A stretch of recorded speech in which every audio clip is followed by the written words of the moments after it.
तो जल्दी से पहले सब लोग एक बार आ जाइए फटाक से और मुझे कमेंट करके बता दो कि आपको आवाज प्रॉपर है कि नहीं, ताकि मैं आज का वीडियो स्टार्ट कर सकूं। ठीक है, तो फाइनली जो है आज पहली क्लास लग चुकी है मेरी यूट्यूब पर ऑलीवुड के चैनल पे। और ये क्लास जो है ना CBT 2 और साथ साथ ग्रुप डी के एग्जाम को कवर करेगी। तो जिन बच्चों ने भाई अभी तक सेशन को शेयर नहीं किया है, पहले जल्दी से एक बार शेयर कर दो और ये बता दो सब लोग कमेंट करके कि आपको आवाज प्रॉपर आ रही है कि नहीं आ रही। फटाफट जल्दी से बता दीजिए फटाक से एक बार। ठीक है, तो क्लास को स्टार्ट करने से पहले मैं 2 लाइन आपको बता दूं कि ये सब क्या चल रहा है और क्या ये सब खिचड़ी है। देखो CBT 2 की डेट आ चुकी है, इसीलिए मैंने वो जो 50 क्वेश्चन की तैयारी थी ना, उस तैयारी को मैंने थोड़ा सा आगे और बढ़ाया हुआ है। मतलब आप ये कह सकते हो कि अब ये जो तैयारी आपकी चलेगी ना 50 नंबर की, वो अगले 30 दिन तक और चलेगी। ठीक है, तो 30 दिनों तक मैं डेली आपके लिए 50 क्वेश्चन लाऊंगा, सेम वही पैटर्न पे लेके आऊंगा जो कि RRB CBT NTPC का CBT 2 आपको देगा। 50 क्वेश्चन है ना, इसमें आपको जीके तो मिलेगा ही मिलेगा और उसके साथ साथ साइंस के भी बहुत बेहतरीन क्वेश्चन मिलेंगे। बहुत सारे जो पिछले स्टूडेंट है अगर नहीं देखे तो आज इस चैनल पे आ जाइए, है ना। और जिन्होंने अभी तक चैनल को सब्सक्राइब नहीं किया, पहले जल्दी से फटाफट से सब्सक्राइब कर लो, है ना। टाइमिंग सब लोग नोट करके रखिए, टाइमिंग हमारी शाम के 7 बजे रहेगी। ये टाइमिंग यूनिवर्सल है, यूनिवर्सल मतलब ये कभी चेंज नहीं होगी। ठीक है, तो सब लोग जल्दी से मुझे इशारा करके बता दो सेशन को स्टार्ट किया जाए कि नहीं किया जाए।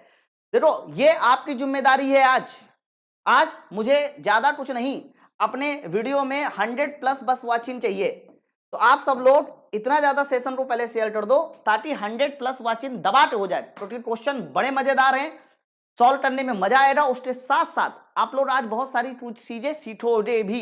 ठीक है, जल्दी से पहले बताइए, एक बार इशारा करके बता दो सेशन को स्टार्ट किया जाए। जल्दी से बताइए फटाक से। Yes yes, very good. मैं एक बार कमेंट रीड कर देता हूं, है ना, बहुत सही। ठीक है, स्टार्ट किया जाए। Okay, very good. चलिए, तो आज का पहला क्वेश्चन देखते हैं। पहला क्वेश्चन क्या कहता है, तो ये लीजिए आज का पहला क्वेश्चन, समझते हैं कि पहला क्वेश्चन क्या है ना। तो ये रहा स्क्रीन पर आज का पहला क्वेश्चन। पढ़ो भाई जल्दी से और बताइए इस पहले क्वेश्चन का करेक्ट आंसर क्या होना चाहिए, है ना। और जिन बच्चों ने भाई अभी तक सेशन को शेयर नहीं किया, पहले जल्दी से फटाफट सेशन को शेयर भी दबा के शेयर कर दो पहले। अब पहला क्वेश्चन देखो आपके सामने स्क्रीन पर क्या है, पहले ये बता दो सबको दिखाई दे रहा है ना प्रॉपर, है ना। हाल ही में किस अंतरिक्ष एजेंसी ने फॉल्कन 9 रॉकेट लॉन्च किया है। बढ़िया क्वेश्चन है, बहुत बेहतरीन क्वेश्चन है। बताइए इनमें से किस एजेंसी ने फॉल्कन 9 रॉकेट लॉन्च किया है। बहुत बेहतरीन क्वेश्चन। अब आंसर को देने से पहले मैं कुछ 2-4 बातें आपको बता दूं। देखो इसरो के बारे में सबको पता है कि इसकी जो स्थापना हुई थी वो 1969 में हुई थी। नासा की स्थापना 1958 में हुई थी, है ना। नासा की स्थापना उस समय हुई थी जब भारत में DRDO की स्थापना हुई थी, तो याद कर लो DRDO की स्थापना भी 1958 में। ठीक है, बाकी स्पेस एक्स की स्थापना, ये एक प्राइवेट स्पेस एजेंसी है 2002 में। और अगर रॉसकॉसमॉस की बात करते हैं, ये रसिया की स्पेस एजेंसी है जिसकी स्थापना 1992 में हुई थी। इस बात को याद रखेंगे सब लोग। ठीक है, अब बात मैं थोड़ा और कर लूं अंदर कि सर ये जो फॉल्कन 9 रॉकेट है ये किसने लॉन्च किया। आपका आंसर हो रहा है स्पेस एक्स। जैसे ही ध्यान रखना स्पेस एक्स का नाम आता है तो मेरे जहन में एक ही नाम आता है, वो नाम है एलोन मस्क। एलोन मस्क की आपको ये कंपनी के साथ साथ और भी बहुत सारी कंपनियां हैं वो भी याद होना चाहिए, याद कर लो। एलोन मस्क की अगली जो कंपनी है बहुत ज्यादा पूछी जाती है, उस कंपनी का नाम है टेस्ला। टेस्ला के साथ साथ स्पेस एक्स तो है ही है, और इसके साथ साथ एक कंपनी और याद कर लो, स्टारलिंक। ये कंपनी पता क्यों फेमस है स्टारलिंक। सर स्टारलिंक इसलिए फेमस है क्योंकि भारत ने अभी अभी स्टारलिंक को बैन किया हुआ है, इस बात को याद रखिएगा। इसके साथ साथ आपको स्टार वार भी याद रखना, ये सब एलोन मस्क की कंपनी है, याद रखिएगा। ठीक है, एक क्वेश्चन और मैं बताऊं, ये जो रॉसकॉसमॉस रसिया की है स्पेस एजेंसी, इसका मुख्यालय मॉस्को में है, मॉस्को में। बाकी इसरो बेंगलुरु में है, नासा वाशिंगटन DC में है। और अगर स्पेस एक्स की बात करते हैं तो सर ये अमेरिका की कंपनी है स्पेस एक्स, लेकिन मुख्यालय इसका है, ध्यान रखना, कैलिफोर्निया में। ठीक है, ठीक है, तो भैया पहला क्वेश्चन सबको क्लियर हो गया, जल्दी से बता दो। ठीक, चलो अगला क्वेश्चन देखते हैं। नेक्स्ट क्वेश्चन आपके सामने स्क्रीन पर ये लीजिए और पढ़िए जल्दी से। क्वेश्चन नंबर दूसरे का करेक्ट आंसर दीजिए, ये लीजिए और बताओ जल्दी से क्वेश्चन नंबर दूसरे का करेक्ट आंसर।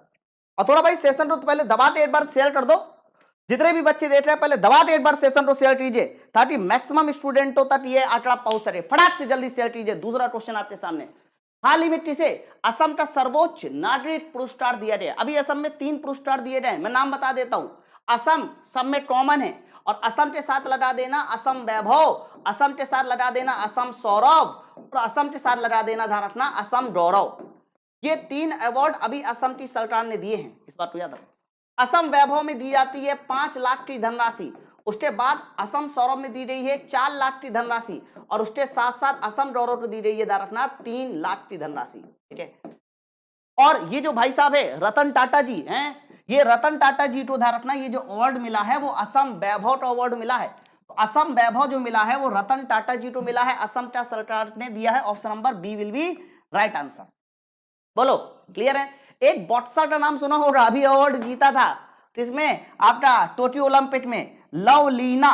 तो क्वेश्चन बन जाए कि बताओ लवलीना को कौन सा अवार्ड मिला है, तो ध्यान रखना असम सौरभ अवार्ड मिला है लवलीना को। बोलो भैया बात सबको क्लियर है ना। हेमंत बिस्वा यहाँ के सीएम है, याद कर लो। अगर पूछा जाए कि बताइए असम के सीएम कौन है, तो आपका आंसर होगा हेमंत बिस्वा। सर हेमंत बिस्वा यहाँ के सीएम है। और जबकि अगर गवर्नर की बात करते हैं तो गवर्नर है यहाँ के जगदीश मुखी।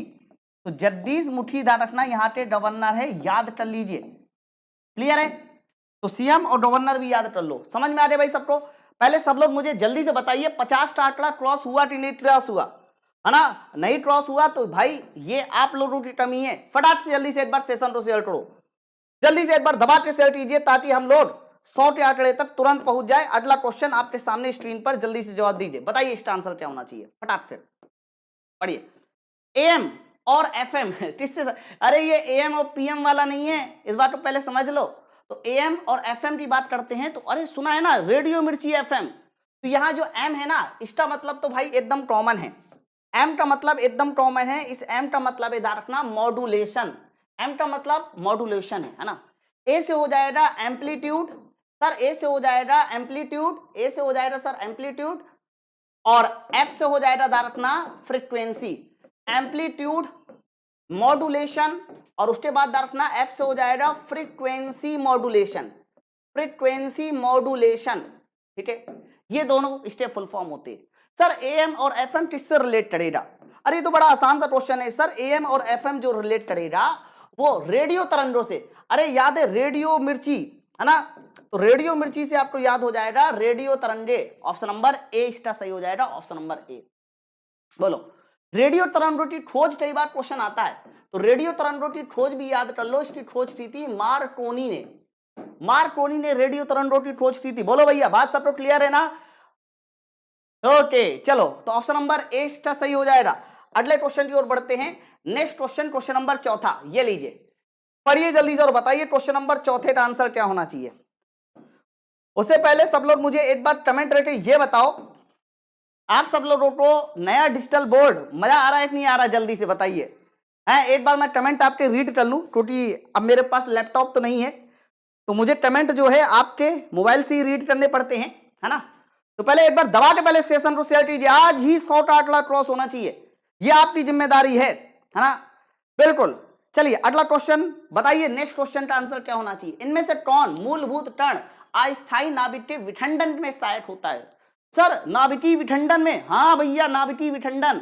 अरे याद करो यूरेनियम 92U235 को जब हम लोग एक न्यूट्रॉन के साथ रिएक्शन कराते हैं तो यूरेनियम का विखंडन होता है बेरियम और क्रिप्टॉन में, और अगर ये आपको याद हो तो 3 नए न्यूट्रॉन्स बनते हैं, है ना। तो न्यूट्रॉन ही वो ऐसा मूलभूत कण है जिसका यूज नाभिकीय विखंडन में होता है। अब यहां से 2 प्रश्न और बनेंगे, मैं आपको बताता हूं। एक तो बनता है आपका परमाणु बम, है ना। तो कई बार क्वेश्चन आता है कि बताइए परमाणु बम की बात कर लेते हैं, और उसके साथ साथ नाभिकीय रिएक्टर यानी न्यूक्लियर रिएक्टर की बात कर लेते हैं। ये दोनों एक ऐसी जगह है जहां पर नाभिकीय विखंडन यूज होता है भैया। लेकिन पता है अंतर क्या है, दोनों में अंतर क्या है। परमाणु बम में अनकंट्रोल्ड नाभिकीय विखंडन होता है, जिसे कंट्रोल नहीं किया जाता, इसी वजह से देखो पप पप फटाक बम फूटता है, अनकंट्रोल। और न्यूक्लियर रिएक्टर में देखना कंट्रोल्ड नाभिकीय रिएक्शन होता है। तो आप लोगों को बस इतनी बातें याद रखनी है, तो ये क्वेश्चन के आंसर हो जाएंगे, है ना। बाकी अगर क्वेश्चन आता है कि बताइए इलेक्ट्रॉन का एंटी पार्टिकल कौन सा है, आपका आंसर होगा पॉजिट्रॉन। और पॉजिट्रॉन की कई बार क्वेश्चन आता है खोज किसने की थी, तो आपका आंसर होगा एंडरसन ने की थी।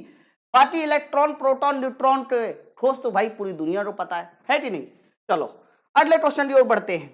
देखते हैं नेक्स्ट क्वेश्चन का जवाब कितने बच्चे दे पाएंगे। ये लीजिए, पढ़िए भाई जल्दी से और बताइए इसका करेक्ट आंसर क्या होना चाहिए आपके सामने स्क्रीन पर। जल्दी से पढ़िए और बताइए इसका जवाब क्या होगा फटाक से। Yes, very good. बस अभी तक 60 का आंकड़ा क्रॉस हुआ है। थोड़ा दबा के एक बार शेयर करो सब लोग, जिन्होंने अभी तक सेशन को शेयर नहीं किया वाले जल्दी से दबा के शेयर कीजिए और बताइए इसका करेक्ट आंसर क्या होना चाहिए। दिनेश दत्त, जय महाकाल, दीपू, सुरेश राज, वेरी गुड, राजेंद्र, जय महाकाल, क्या बात है। पहले एक एक बच्चे को पता चल जाना चाहिए। ये जो 50 है ना, इसमें 10 का मल्टीप्लाई होकर 500 होना चाहिए। अगला क्वेश्चन, गली में लगी ट्यूबलाइट पीला प्रकाश। अरे सर पीला प्रकाश है तो ध्यान रखना पीले प्रकाश में क्या क्या भरा होता है सर। सोडियम के साथ नियॉन गैस भरी होती है, याद कर लो। जो गली में पीला प्रकाश वाली लाइट होती है ना, अरे आपकी गलियों लगा होगा, तो सोडियम लाइट के नाम से जाना जाता है। Option number B will be right answer. कुछ और बातें सुन ले। जो आपका बल्ब होता है, जो बहुत पहले बल्ब चला करता था सर, उसमें धातु टंगस्टन होती है और आर्गन गैस होती है। और आपकी जो ट्यूब लाइट होती है, अरे आपने देखा है ना ट्यूब लाइट लंबी सी, मेरे पास भी लगी है, तो उसमें ध्यान रखना Hg धातु होती है। Hg धातु की एक्चुअली में वेपर होती है, वाष्प होती है, और आर्गन गैस होती है। ठीक है, तो ये सब बातें एकदम राइट कर लो। तो आपकी कह सकते हो पीला प्रकाश देने का काम सोडियम लाइट का होता है। Option number B will be right answer. बोलो भैया, बात सब तो क्लियर है। अगला क्वेश्चन देखते हैं। नेक्स्ट क्वेश्चन आपके सामने स्क्रीन पर, पढ़ो भाई जल्दी से। क्वेश्चन नंबर 6वां, ये लीजिए, जवाब दीजिए जल्दी से। क्वेश्चन नंबर 6वें का आंसर क्या होना चाहिए, फटाक से जल्दी से पढ़िए और बताइए क्वेश्चन नंबर 6वें का आंसर। जवाब दीजिए। Very good, very good. थोड़ा भाई दबा के एक बार शेयर करो, जिन्होंने अभी तक सेशन को शेयर नहीं किया है फटाक से। और थोड़ा मुझे ये बताइए, आप सब लोगों को डिजिटल बोर्ड में रोशनी है ये सब चीजें नजर आ रही नहीं आ रही? रोशनी, ज्वाला, सब कुछ ठीक है। पढ़िए भाई जल्दी से। ल्यूकोडर्मा बताइए एक रोग होता है, बताइए ये किस और नाम से जाना जाता है ना। तो ध्यान रखना इसको हम लोग बीटी लिडो के नाम से भी जानते हैं। ये एक बीमारी है और इसका दूसरा नाम ध्यान रखना बीटी लिडो होता है। सर ये होता क्या है, ये क्या होता है, क्या होता है बीटी लिडो? अरे आपने देखा होगा आसपास, आपके आसपास कोई ऐसा बंदा जरूर होगा जिसके पूरे शरीर में सफेद सफेद दाग पड़ जाते हैं। तो सफेद दाग पड़ जाना, ये जो सफेद दाग पड़ जाना है सर, सफेद दाग पड़ जाना ही हमारा विटिलिगो होता है, जिसको आप ल्यूकोडर्मा के नाम से जानते हैं। इस बात को याद रखिएगा, ठीक है। तो बताइए ये किस में होता है सर? ये स्किन में होगा ना, त्वचा में होगा ना। Option number B will be right answer. अच्छा, विश्व ल्यूकोडर्मा दिवस या विश्व विटिलिगो दिवस ये कब मनाया जाता है? आपका आंसर होगा 22 जून को। बोलिए, बात सब तो क्लियर है ना? तो ये आपका ध्यान रखिएगा, किसमें होता है? स्किन में पाया जाता है। Option number B will be right answer. अगले क्वेश्चन की ओर बढ़ते हैं। नेक्स्ट क्वेश्चन, क्वेश्चन नंबर 6वां, ये लीजिए, दबा के पहले पढ़िए और बताइए क्वेश्चन नंबर 6वें का आंसर क्या होना चाहिए। एक बार सेशन को पहले दबा के शेयर कर दीजिए, जिन्होंने अभी तक सेशन को शेयर नहीं किया फटाक से जल्दी शेयर कीजिए और बताइए क्वेश्चन नंबर 6वें का आंसर क्या होना चाहिए। पढ़िए। हाल ही में किस राज्य की पुलिस को प्रेसिडेंट कलर अवार्ड दिया गया? बहुत बढ़िया क्वेश्चन। प्रेसिडेंट कलर अवार्ड बताओ किस राज्य की पुलिस को दिया गया? मैंने अभी आपको पिछली बार एक क्वेश्चन सॉल्व कराया था, किस राज्य की पुलिस को या किस जगह की पुलिस को सर्वश्रेष्ठ पुलिस का अवार्ड दिया गया? तो सर्वश्रेष्ठ पुलिस का अवार्ड दिया गया है सदर बाजार पुलिस थाना। सदर बाजार पुलिस थाना जो कि दिल्ली में है, इसको सर्वश्रेष्ठ पुलिस थाना का अवार्ड मिला है। लेकिन क्वेश्चन ये, प्रेसिडेंट बताओ कलर अवार्ड किस पुलिस थाने को या किस राज्य की पुलिस को दिया गया, है ना? बोलिए। तो ध्यान रखना ये अवार्ड दिया है आपका, कहां गया? हाँ, हिमाचल प्रदेश। हिमाचल प्रदेश की पुलिस, यानी किसी थाने को नहीं, ओवरऑल पूरी पुलिस को, ध्यान दीजिएगा, ओवरऑल पूरी पुलिस को ये प्रेसिडेंट कलर अवार्ड दिया गया है। और ये अवार्ड पाने वाला ये 8वां राज्य बन चुका है। इस बात को ध्यान रखना, 8वां राज्य बन चुका है, ठीक है। चलिए अगला क्वेश्चन, नेक्स्ट क्वेश्चन आपके सामने स्क्रीन पर, क्वेश्चन नंबर 8वां, जवाब दीजिए जल्दी से। ये लीजिए, इन भाई साहब के पास भी बहुत पैसा आ गया और ये सब लोग भी बड़े अच्छे के साथ जो है कह सकते हो कि ये सारी चीजें खरीद रहे हैं। बताओ जल्दी से, इनमें से किसने जो है अभी ये काम किया है? ठीक है भाई, जिन्होंने अभी तक सेशन को शेयर नहीं किया, पहले दबा के एक बार शेयर करो फटाक से और बताइए इस क्वेश्चन का जवाब क्या होना चाहिए। जल्दी से पढ़िए और बताइए इस क्वेश्चन का आंसर। देखो, वो भी क्या दिन थे जब बच्चे जो है 400-500 मेरा इंतजार किया करते थे। आज वो दिन चले गए। इसे में एक गाना याद आता है, कौन सा वो गाना, कहां गए वो दिन, है ना? चलिए, हाल ही में किस देश ने फ्रांस से 80 राफेल विमान खरीदे? पहली बात, राफेल विमान किस देश का है? आपका जवाब फ्रांस होना चाहिए, याद कर लो पहले तो। और अभी हाल में ही 80 राफेल विमान, और पता है कितने में? 19.2 बिलियन डॉलर, बहुत बड़ी रकम होती है। 19.2 बिलियन डॉलर की रकम देकर ये 80 राफेल विमान खरीदे गए, और खरीदे किसने हैं? यूएई में खरीदे हैं। Option number C will be right answer. Clear है ना? Option number C will be right answer. बोलो भैया, बात सब तो क्लियर है। चलो अगला क्वेश्चन, नेक्स्ट क्वेश्चन आपके सामने स्क्रीन पर, जल्दी से पढ़िए और बताइए इस क्वेश्चन का करेक्ट आंसर। ये लीजिए, अस्थि मज्जा से क्वेश्चन है, अस्थि मज्जा से क्वेश्चन है। जल्दी से बताइए इस क्वेश्चन का जवाब क्या होना चाहिए। अस्थि मज्जा का क्वेश्चन है, फटाक से जल्दी से पढ़िए और बताइए इसका करेक्ट आंसर क्या होना चाहिए। बताइए जल्दी से। अस्थि मज्जा, अरे अस्थि मज्जा से मैं आपको बता दूं, आपकी जो हड्डी होती है ना, उसमें दो तरह के बोन मैरो पाए जाते हैं। एक ध्यान रखना होता है red bone marrow, red bone marrow, और दूसरा होता है ध्यान रखना येलो बोन मैरो। हाँ, yellow bone marrow. Yellow bone marrow जो होता है वो फैट को स्टोर करता है, फैट। और रेड बोन मैरो ध्यान रखना वो आपकी ब्लड सेल्स बनाता है, जैसे कि आपका आरबीसी, जैसे कि डब्ल्यूबीसी, ये सब बनाने का काम रेड बोन मैरो का होता है। लाल अस्थि मज्जा का होता है भैया, येलो अस्थि मज्जा फैट स्टोर करता है। खा जाते हो ना, हड्डी के अंदर जो ठोकला वाला पार्ट होता है, खा जाते हो, वो येलो होता है, फैट होता है उसमें, ध्यान रखना। तो बताइए अस्थि मज्जा में आरबीसी निर्माण कौन सा हार्मोन बढ़ावा देता है? सर सीधी सी बात ये बताओ, आरबीसी का दूसरा नाम मैंने कई बार आपको बताया है, एरिथ्रोसाइट। आरबीसी का दूसरा नाम होता है एरिथ्रोसाइट, और एरिथ्रोसाइट देखो ऑप्शन नंबर डी में है, तो लगा दो जल्दी से तुक्का, ऑप्शन नंबर डी है, याद है ना? एरिथ्रोसाइट, लूटोसाइट और थ्रोम्बोसाइट, आरबीसी, डब्ल्यूबीसी और प्लेटलेट्स। ठीक है, बोलो भैया, बात सब लोग क्लियर है? सब लोग जरा थोड़ा मुझे एक बार थम्स अप करके, एक बार इशारा करके बताइए मजा आ रहा है नहीं आ रहा। जल्दी से पढ़िए और बताइए इस क्वेश्चन का करेक्ट आंसर क्या होना चाहिए। अगला क्वेश्चन, क्वेश्चन नंबर 10वां आपके सामने, ये लीजिए, पढ़ो भाई जल्दी से और बताइए 10वें का आंसर क्या होना चाहिए फटाक से। और जितने नए बच्चे हैं वो सब लोग जो है चैनल को सब्सक्राइब जरूर कर लीजिए। ठीक है, चैनल को एक बार दबा के एक बार सब्सक्राइब कर लीजिए। बहुत सही, बहुत सही दीपा दास। यार देखो है क्या ना, ये बात सही है कि मैं एक बहुत बड़ी जगह छोड़ के आया हूं, लेकिन मेरा टारगेट ये है ना, ये कह सकते हो अपने आप में ठान लिया, अब इसको बड़ा करेंगे। क्वेश्चन नंबर 10वां, सिक्का, बताइए इनमें से किसकी सतह पे तैरता है? मैं आपको बता दूं, ज्यादातर धातुएं मोस्टली धातुएं एक लिक्विड की सतह पे तैरती है। उस लिक्विड का नाम है पारा, Hg। ऐसा पता क्यों है? क्योंकि Hg की जो डेंसिटी होती है वो बहुत ज्यादा होती है, 13,600 सबसे ज्यादा डेंसिटी होती है। सर Hg के बारे में बहुत सारे क्वेश्चन पूछे जाते हैं, मैं एक एक करके समझाता हूं। सर सबसे पहले Hg का परमाणु क्रमांक 70। Hg की वजह से कौन सी बीमारी होती है? आपका जवाब होगा मिनी माता होता है। Hg का एक हाईएस्ट बड़ा पूछा जाता है, HGS। कोई नाम बताएगा HGS का पूरा नाम क्या होता है? सिनेबार, हाँ सिनेबार बोला जाता है। ठीक है, बोलो भाई, बात सबको क्लियर है ना? बाकी Hg के साथ आपको एक बात और पता होना चाहिए कि Hg प्लस एल्यूमिनियम मिलके बनाता है अमलडम, अमलडम। ठीक है, और आपको पता है हवाई जहाज के ज्यादातर पार्ट एल्यूमिनियम के बने होते हैं, क्योंकि एल्यूमिनियम हल्की धातु है। इसलिए हवाई जहाज में यात्रा करते समय Hg ले जाना है अलाउ नहीं है, ले जाओगे तो एल्यूमिनियम बन जाएगा, एमल्डम बन जाएगा। बाकी एसीटोन, लड़कियां लोग बहुत यूज करती है, नेल पॉलिश रिमूवर होता है, नेल पॉलिश रिमूवर होता है, ध्यान रखना एसीटोन। बोलो वाले, क्लियर है? चलो अगले क्वेश्चन की ओर बढ़ते हैं। नेक्स्ट क्वेश्चन आपका जवाब अगले क्वेश्चन की ओर, क्वेश्चन नंबर 11वां, पढ़िए भाई जल्दी से और बताइए क्वेश्चन नंबर 11वें का आंसर क्या होना चाहिए। ये थोड़ा आसान सा क्वेश्चन उठा लिया है, जल्दी से मुझे जवाब दे दो इस क्वेश्चन का आंसर। और भाई आप सब लोग पहले पुराने स्टूडेंट को एक बार दबा के शेयर कर दो, ताकि वो सारे के सारे स्टूडेंट, ठीक है,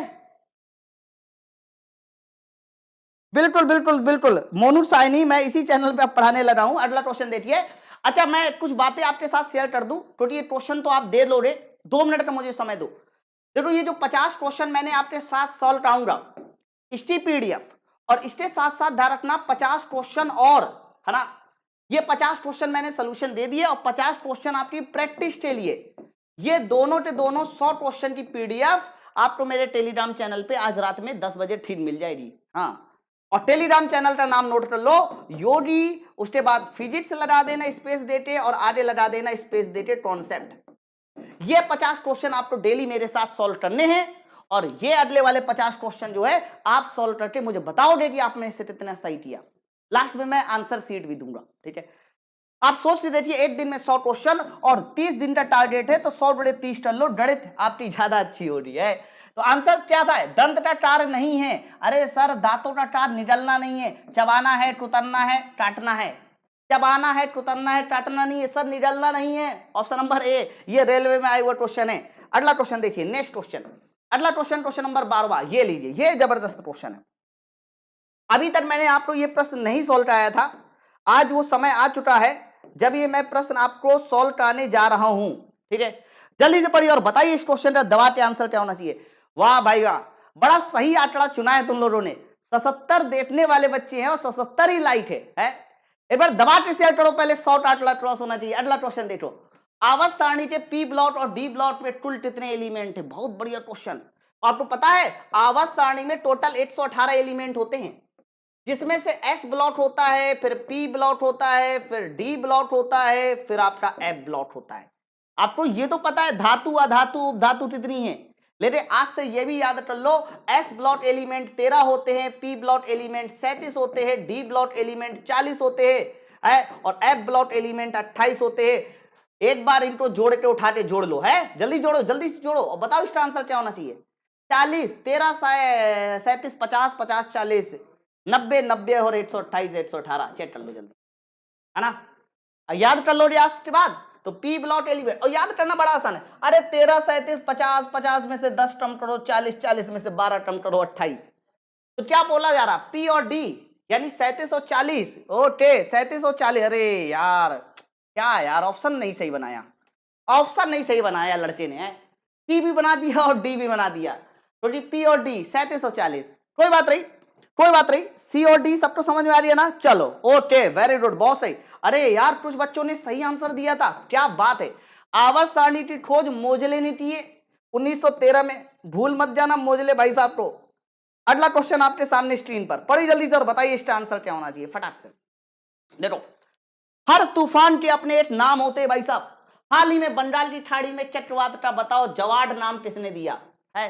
पाकिस्तान ने भी एक तूफान का नाम दिया है, गुल ए आब है। तो पाकिस्तान का जो नाम, पाकिस्तान ने एक तूफान का नाम दिया था, उसका नाम था गुल ए आब। उसी तरह से पूछा जा रहा है कि बताइए, ये तूफान अभी आने वाला है दिसंबर में, है उड़ीसा और पश्चिम बंगाल पे, ये नाम दिया है सऊदी अरब ने। ध्यान रखना, जवाड का जो नाम है, चक्रवात का नाम जवाड, ये सऊदी अरब ने दिया है। क्लियर है? क्या बात है यार, 90 का आंकड़ा छू दिया, बहुत सही दोस्त, ओके वेरी गुड। चलिए क्वेश्चन नंबर 14, जवाब दीजिए जल्दी से, बहुत सही, बहुत बड़े क्वेश्चन। पढ़िए भाई जल्दी से और बताइए क्वेश्चन नंबर 14 का आंसर क्या होना चाहिए, फटाक से जल्दी से पढ़िए। एक बार पहले जोरदार झटका दे दो, और जब झटका दिया जाता है तो देखो भाई आराम से हम लोग 100 का आंकड़ा क्रॉस कर देंगे, ठीक है। तो एक बार जोरदार पहले झटका दीजिए। अगला क्वेश्चन देखिए, ऑक्सीजन मुख्य रूप से बताइए किसके द्वारा पहुंचाया जाता है? क्या बात है सर, ऑक्सीजन पहुंचाना है पूरे बॉडी में, सर के बाल से लेकर पैर से नाखून तक ऑक्सीजन कौन पहुंचाता है? आरबीसी पहुंचाता है। सर आरबीसी तो कहीं नहीं है, कोई दिक्कत नहीं, आरबीसी है एर्थोसाइट, लूटोसाइट है डब्ल्यूबीसी, और आपको पता है थ्रोम्बोसाइट क्या होता है? सर प्लेटलेट्स होता है। इनकी संख्या मैं कई बार बता चुका हूं, आरबीसी की संख्या सर 50 लाख होती है, याद कर लो। प्लेटलेट्स की संख्या 5 से 6 लाख होती है, और उसके बाद ध्यान रखना डब्ल्यूबीसी की संख्या 8 से 10,000 के बीच होती है ना। और ये इनके कह सकते हो रासायनिक नाम है ना। तो ऑक्सीजन सर आरबीसी, आरबीसी, और आरबीसी का आंसर हो गया एर्थोसाइट, ऑप्शन नंबर बी।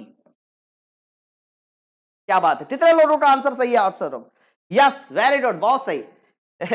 एक बच्चा कह रहा है सर मिल जाए, सर मिल जाए, सर मिल जाए। अरे यार क्या बात है। अगला क्वेश्चन देखिए दोस्त, मैं कहीं खोया हुआ नहीं था, मैं कहीं खोया हुआ नहीं था। अरे चलिए पढ़िए भाई जल्दी से और बताइए इसका आंसर क्या होना चाहिए। जल्दी से पढ़िए और बताइए इसका आंसर क्या होना चाहिए, फटाक से जल्दी से पढ़िए। क्या बात है यार, एक बार जोरदार पहले झटका दे दो सब लोग। अमीर खुसरो का बताओ जन्म कहां हुआ था? आपको पता है भाई साहब ये अमीर खुसरो कौन थे? ये ही एक ऐसे गायक थे जिन्होंने 8 सुल्तानों की सेवा की है। सबसे ज्यादा सुल्तानों की सेवा करने का रिकॉर्ड अमीर खुसरो का है। इनका जन्म उत्तर प्रदेश के पटियाली गांव में हुआ था, और इनको एक और नाम से जाना जाता है, उसका नाम है तूतिए हिंद। तोतिए हिंद या भारत का तोता है, तबलेट आविष्कार, तबलेट आविष्कार, उसके साथ साथ शेर व शायरी का आविष्कार, ये सब इन्हीं की देन है। तो उत्तर प्रदेश के पटियाली गांव में उनका जन्म हुआ था। Option number C will be right answer. बोलो, चलो अगला क्वेश्चन देखिए। नेक्स्ट क्वेश्चन आपके सामने क्वेश्चन नंबर 16 ये लीजिए। ये भैया केमिस्ट्री का प्रीवियस ईयर का क्वेश्चन है। देखते हैं कितने बच्चे इसका सही आंसर दे पाते हैं। जल्दी से पढ़िए और बताइए इसका करेक्ट आंसर क्या होना चाहिए। फटाक से जल्दी से पढ़िए और बताइए इसका आंसर क्या होगा, फटाक से जल्दी से। Yes, okay, very good. कुछ बच्चों के यार नाम पढ़ ले, बहुत देर से मैंने नाम नहीं पढ़े बच्चों के, हैं पहली बार ऐसा हुआ कि इतनी देर तक मैंने बच्चों के नाम नहीं पढ़े, क्योंकि सामने लैपटॉप नहीं है ना। जय महाकाल, दीपक, सुनील, अरे चलिए अगला क्वेश्चन देखिए। 3.088 जोड़े 10⁻23 नाइट्रोजन के परमाणु की संख्या का द्रव्यमान होगा। ये n मतलब नाइट्रोजन है, ठीक है।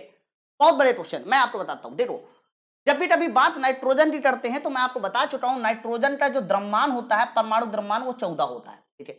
मैंने कई बार आपको बताया है कि एक मोल में परमाणु की संख्या आवोगाड्रो के बराबर होती है 6.023 इंटू 10⁻23। सर इतने परमाणु होंगे, टोटी बात तो परमाणु की चल रही है, सर इतने परमाणु होंगे, याद है मैंने बताया था। सर एक मोल का मतलब होता है उतनी ही ग्राम जितना कि परमाणु द्रव्यमान है, मतलब 14 ग्राम। तो 14 ग्राम में सर इतने ही अणु होंगे, 6.023 गुणे 10⁻23। क्लियर कर देना। और यहां देखो अणु की संख्या क्या है, 3.02288 और गुणे 10⁻, आधा है ना, यानी यहां अणु लाने हैं 3.088 गुणे 10⁻23। अरे सर आधा हो गया, आधा हो गया ना, तो यहां भी 14 का आधा कर दो, यानी आंसर हो जाएगा 7 ग्राम। तो करेक्ट उत्तर हो जाएगा option number C will be right answer. बोलो कितने लोग का एकदम सही था। देखो ए सब यार ए कह रहे हो, नहीं भैया ए नहीं सही है। इसका करेक्ट आंसर बताओ कितना सही है। Option number C will be right answer. समझ में आ रहा है भाई सबको। चलो बहुत बढ़िया सवाल था ये। अगला क्वेश्चन, क्वेश्चन नंबर 17वां नंबर, जल्दी से पढ़िए और बताइए क्वेश्चन नंबर 17 का आंसर क्या होना चाहिए। फटाक से पढ़िए जल्दी से। क्या बात है यार, एक बार जोरदार झटका दो पहले सब लोग, ताकि आप लोग 100 का आंकड़ा क्रॉस कर ले। अभी भी 90 में हिलगे हुए हैं, एक बार जोरदार झटका दीजिए। बताइए कौन सी ग्रंथि ब्लड और हड्डियों पे कैल्शियम को नियंत्रित करती है। बहुत बढ़िया क्वेश्चन, मैं सब चीजें बताता हूं। सबसे पहले मैं थायराइड ग्रंथि की बात करता हूं। सर ये थायराइड ग्रंथि कहां पाई जाती है, तो ध्यान रखना थायराइड ग्रंथि पाई जाती है आपके गले में। तो कई बार क्वेश्चन आता है कि ट्रेटिया में कौन सी ग्रंथि पाई जाती है, आपका आंसर होगा थायराइड। थायराइड ग्रंथि से जो हार्मोन निकलता है वो आयोडीन को कंट्रोल करता है, और आयोडीन की कमी से ध्यान रखना जो रोग होता है उसका नाम है ढेंढा। बाकी पैराथायराइड क्या होता है, सर ये गले के पीछे वाले भाग में पाई जाती है। गले के पीछे वाले भाग में जो ग्रंथि पाई जाती है सर उसका नाम है पैराथायराइड। अच्छा, पैराथायराइड से ही जो हार्मोन निकलता है वो कैल्शियम की मात्रा को कंट्रोल करता है, और जो कैल्शियम की मात्रा को कंट्रोल करता है इसका मतलब इसी हार्मोन की अधिकता और कमी से एक रोग होगा, या एक कह सकते हो कि बीमारी होगी, उस बीमारी का नाम है पथरी। तो कई बार क्वेश्चन ये भी आता है इनडायरेक्टली वे से कि पथरी बताइए किस ग्रंथि की वजह से होती है, आपका आंसर होगा पैराथायराइड ग्रंथि। बाकी अग्नाशय के बारे में मैं दुनिया भर की बातें बता चुका हूं, थोड़ा एड्रिनल के बारे में सुन लो। एड्रिनल ग्रंथि जो हार्मोन निकलती है उसे जीवन रक्षक हार्मोन भी कहते हैं भैया। पता है क्यों बोलता है जीवन रक्षक हार्मोन, इसलिए बोला जाता है जीवन रक्षक हार्मोन इसे, एड्रिनल ग्रंथि से निकलने वाले हार्मोन को, क्योंकि ये आपके ब्लड का ब्लड प्रेशर कंट्रोल करती है, ठीक है। तो इन्होंने बोला था हड्डियों में कैल्शियम को कौन कंट्रोल करता है, आपका आंसर होगा option number A parathyroid gland. बोलिए बात सब तो क्लियर है ना, ऑप्शन नंबर ए। चलिए अगले क्वेश्चन की ओर बढ़ते हैं। नेक्स्ट क्वेश्चन आपके सामने स्क्रीन पर 17वां नंबर, ये लीजिए पढ़िए भाई जल्दी से और बताइए क्वेश्चन नंबर 17 का जवाब क्या होना चाहिए। बहुत बढ़िया क्वेश्चन, बहुत प्यारा क्वेश्चन। अच्छा सब लोग पहले मुझे एक बात बताओ, अभी अभी बगल से ट्रेन निकली है, आप सबको ट्रेन की आवाज आई है कि नहीं आई है, जल्दी से मुझे पहले कमेंट करके बताओ सब लोग। क्या बात है, कमेंट लेकिन जोरदार तरीके से आ रहे भाई साहब, मजा आ गया। कमेंट की स्पीड देखते तो मुझे लग ही नहीं रहा कि 100 बच्चे देख रहे हैं, मुझे तो अभी भी लग रहा है 500 बच्चा है। क्या बात है। अगला क्वेश्चन देखिए, बेरी बेरी का कारण क्या होता है। विटामिन B1 की अधिकता, विटामिन, अरे सर B1C, आपको पता है B1 का रासायनिक नाम क्या होता है, थाइमीन। C का रासायनिक नाम स्टर्बी। तो बेरी बेरी पता किसकी वजह से होता है, सर बेरी बेरी उसकी वजह से होता है जब आप पॉलिश किए हुए चावल खाओगे। पॉलिश ठाउड है ना, तो आपको स्टार्च नहीं मिलेगा, स्टार्च नहीं मिलेगा तो विटामिन B1 की कमी हो जाएगी। तो विटामिन B1 की कमी से ही ध्यान रखना बेरी बेरी रोग होता है, या फिर पॉलिश किए हुए चावल खाने से। बोलो बात सबको क्लियर है ना? तो option number C will be right answer, vitamin B1 की कमी से। अगला क्वेश्चन देखिए, नेक्स्ट क्वेश्चन, अगला क्वेश्चन, क्वेश्चन नंबर, आहा ये बढ़िया क्वेश्चन है, पढ़िए भाई जल्दी से और बताइए क्वेश्चन नंबर, इसका आंसर क्या होना चाहिए आपके सामने स्क्रीन पर, जल्दी से जवाब दीजिए फटाक से, बहुत बढ़िया क्वेश्चन, जल्दी से पढ़िए और बताइए इसका आंसर क्या होना चाहिए। मैं एक बार बच्चों के नाम ले लूं, ब्रजेश कुमार, अच्छा कितना बच्चा नया है थोड़ा बताओ जरा मुझे, और बहुत सारा बच्चा जो है मुझे पहले से भी जान रहा होगा वो भी मुझे बताइए, ठीक है? जल्दी से पढ़िए और बताइए इसका आंसर क्या होना चाहिए, फटाक से जल्दी से पढ़िए, बताइए। दो वस्तुओं के ताप में 25 डिग्री सेंटीग्रेड का अंतर है दोस्त, और फिर बोला जा रहा है कि बताइए परम ताप, परम ताप का मतलब होता है केल्विन, केल्विन में अंतर कितना होगा। मैं कई बार बता चुका हूं, जब भी कभी बात अंतर की आएगी, ध्यान दीजिएगा, जब भी कभी बात अंतर की आएगी, अंतर अंतर अंतर, तो 8 डिग्री सेंटीग्रेड का अंतर 8 केल्विन के बराबर होता है, 8 डिग्री सेंटीग्रेड का अंतर 1.8 डिग्री फ़ारेनहाइट के बराबर होता है, और 8 डिग्री सेंटीग्रेड का अंतर 0.8 डिग्री रीमर के बराबर होता है, इस बात को याद कर लो। तो सर अगर 8 डिग्री सेंटीग्रेड का अंतर केल्विन में 8 है, तो 25 डिग्री सेंटीग्रेड का अंतर केल्विन में 25 होगा, ऑप्शन नंबर सी। क्लियर है? हाँ, कुछ बच्चे जैसे कि मैंने देखा मिथुन मंडल ने दिया, मिथुन मंडल तो भाई साहब 298 तो 10 बार बता रहे हैं, अरे 298 मिथुन गलत है, क्लास नहीं देखे क्या पहली वाली, ऑप्शन नंबर सी सही है इसका। चलो अगला क्वेश्चन देखिए, नेक्स्ट क्वेश्चन आपके सामने, क्वेश्चन नंबर 20, पढ़िए भाई जल्दी से और बताइए क्वेश्चन नंबर 20 का करेक्ट उत्तर क्या होना चाहिए, फटाफट जल्दी से पढ़िए। ओके वेरी गुड, जल्दी से पढ़िए और बताइए क्वेश्चन नंबर 20 का करेक्ट आंसर क्या होना चाहिए, फटाक से जल्दी से पढ़िए। एक बार पहले दबा के शेयर करो यार, अभी तक हम लोग 100 टाटला क्रॉस नहीं किए, जिन्होंने अभी तक सेशन को शेयर नहीं किया पहले दबा के एक बार शेयर कर दीजिए और बताइए इसका आंसर क्या होना चाहिए, फटाक से। निम्नलिखित में किस पशु की आंत तुलनात्मक रूप से सबसे अधिक लंबी होती है, बहुत बढ़िया क्वेश्चन। कहा जा रहा है कि वो छोटी आंत, बड़ी आंत, ये सब नाम सुने हैं ना, तो किसकी आंत सबसे अधिक लंबी होती है, तो ध्यान रखना जो खरगोश होता है, खरगोश की जो आंत होती है वो ध्यान रखिएगा सबसे बड़ी लंबी होती है, option number D will be right answer. लेकिन मुझे और ये क्वेश्चन आया हुआ था इसलिए मैंने बताया, लेकिन मुझे खरगोश और लोमड़ी सोमड़ी इनकी आंतों से क्या मतलब, मुझे तो आदमी की आंत पता होना चाहिए, छोटी आंत बड़ी आंत, हरा, तो ध्यान रखना आदमी में जो छोटी आंत होती है उसकी लंबाई 6 से 7 मीटर होती है, याद कर लेना, फीट में पूछी जाए 22 फुट के आसपास होती है। और अगर बड़ी आंत की बात की जाए तो बड़ी आंत की जो लंबाई होती है आदमियों में वो 1.5 मीटर के आसपास होती है, और फुट में पूछी जाए तो अप्रॉक्स 4 या 5 फुट के आसपास होती है। तो भैया बाढ़ लोमड़ी कुत्ता से मुझे क्या मतलब, पूछा ही नहीं जाना है, पूछा तो मेन वो जाना है आपका आदमी, तो जो पूछा जाना है भैया मैं उसी को बस पढ़ूंगा, ठीक है? चलिए अगले क्वेश्चन की ओर बढ़ते हैं, नेक्स्ट क्वेश्चन आपके सामने, अगला क्वेश्चन, क्वेश्चन नंबर जल्दी से देखेंगे 21 नंबर, पढ़ो भाई जल्दी से और बताइए क्वेश्चन नंबर 21 का आंसर क्या होना चाहिए, फटाक से जल्दी से पढ़िए और बताइए क्वेश्चन नंबर 21 का आंसर क्या होगा, फटाक से पढ़िए। वीडियो में वो आ रहा है ना, लैग हो रहा है, हाँ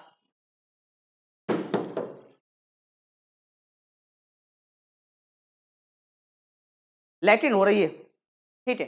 अगला क्वेश्चन जब तक देखिए, बाह्य कान के को क्या कहा जाता है, क्वेश्चन है कि बताइए बाह्य कान को क्या बोला जाता है सर, ठीक है।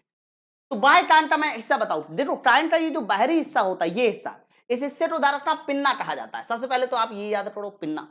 कुछ और बातें सुनो, ये ऑडिटरी नर्व क्या होती है, देखो बहुत सारी चीजें आप लोग सुना करते हो, मान लीजिए आपकी घरवाली ने आपको कहा ए सुनते हो जी, तो तुम्हारी घरवाली है कि किसी दूसरे की घरवाली है, ये भी तो पता होना चाहिए ना। तो आप जो भी चीज सुनते हो उसको पहले दिमाग तक पहुंचाई जाती है, तो आपको ध्यान रखना कान से जो भी चीज सुनोगे उसको दिमाग तक कौन पहुंचाता है, आपका आंसर होगा ऑडिटरी नर्व, ठीक है।